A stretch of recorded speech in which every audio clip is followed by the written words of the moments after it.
బెంగాల్లో ప్రజలు ఎంతగా మమతా బెనర్జీకి భయపడుతున్నారు. ఇక్కడ అదే బీజేపీకో ఎవరికో కన్నా భయపడి ఉంటే అంతర్జాతీయంగా బీబీసీలోనూ సిఎన్ఎన్లు కూడా స్టోరీలు రాశాయి.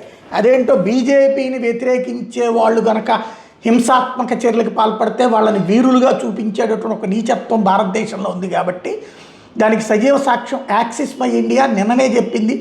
20% మంది కూడా స్పందించలేదు. మిగతా వాళ్ళది రేపటిదాకా చూస్తాను, లేదంటే కనుక నేను వదిలేస్తాను అని. ఇప్పుడు ప్రదీప్ గుప్తా క్లియర్గా చెప్పుకొచ్చారు. యాక్సిస్ మై ఇండియా హెడ్ గత 7 రోజులుగా యాక్సిస్ మై ఇండియా వెస్ట్ బెంగాల్లో మొత్తం 294 అసెంబ్లీ నియోజకవర్గాల్లో ఓ సిస్టమేటిక్ ఫీల్డ్ రీసెర్చ్ నిర్వహించాం. 80 మంది శిక్షణ పొందిన సర్వేయర్లను వాడాం. 16 స్వతంత్ర ఫీల్డ్ యూనిట్లుగా విభజించాం. ప్రామాణిక ఎగ్జిట్ పోలింగ్ విధానాలను అనుసరించాము. ఓటర్లతో ఇంటర్వ్యూలు నిర్వహించాం. మొత్తం 13,250 మందికి పైగా శాంపిల్స్ తీసాం. ఫేజ్ 1 పోల్ పూర్తయ్యాక ఫీల్డ్ పరిస్థితులు స్వతంత్రంగా అంచనా వేసేందుకు సర్వే ప్రక్రియను ధృవీకరించేందుకు నేను కూడా ఫీల్డ్ టీంలో చేరాను.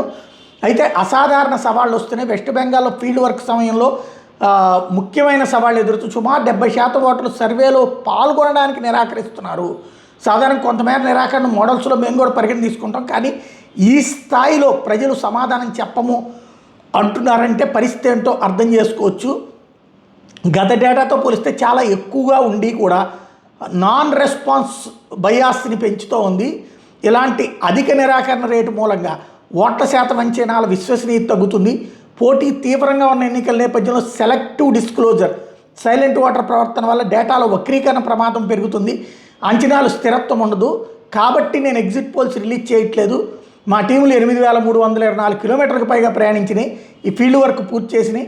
ప్రారంభంలో ఎగ్జిట్ పోల్స్ ఫలితాలను విడుదల చేయాలని సిద్ధంగా ఉన్నాం.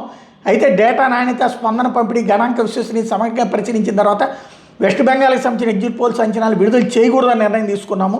ఈ నిర్ణయం కొంతమంది నిరాశపరచవచ్చు. కానీ పద్ధతిపరమైన సమగ్రత, పారదర్శకత, డేటా నమ్మకత్వం పట్ల మా కట్టుబాటుని దృష్టిలో ఉంచుకుని విశ్వసనీయ ప్రమాణాలకు సరిపోని అంచనాలు విడుదల చేయడం కంటే వాటిని నిలిపేయడం బాధ్యతాయుతమైన నిర్ణయంగా భావిస్తున్నట్టు ప్రదీప్ గుప్తా చెప్పుకొచ్చారు. అయితే ఇక్కడ పాయింట్ ఏంటంటే మమతకి ఓటేసి ఉంటే వాళ్ళు ధైర్యంగా చెప్పుండేవాళ్ళు. మమత మళ్ళీ ఎక్కడ అధికారంలోకి వస్తుందని వాళ్ళు భయపడి చెప్పట్లేదు అంటేనే వాళ్ళు మమతకి వ్యతిరేకంగా ఓటేశారని, అందుకే చెప్పలేకపోతున్నారంటూ బీజేపీ నమ్ముతోంది. అందుకని మేమే గెలుస్తామని. లేదు మాకే ఓటేశారు, ఇప్పుడు కనుక బయట పెడితే బీజేపీ వాళ్ళు ఏమైనా ఇబ్బంది పెడతారేమో అన్నటువంటి ఉద్దేశంతో బయట పెట్టట్లేదంటూ మమతా బెనర్జీ చెప్తోంది. మేము 230 సీట్లు గెలుస్తామని చెప్తోంది.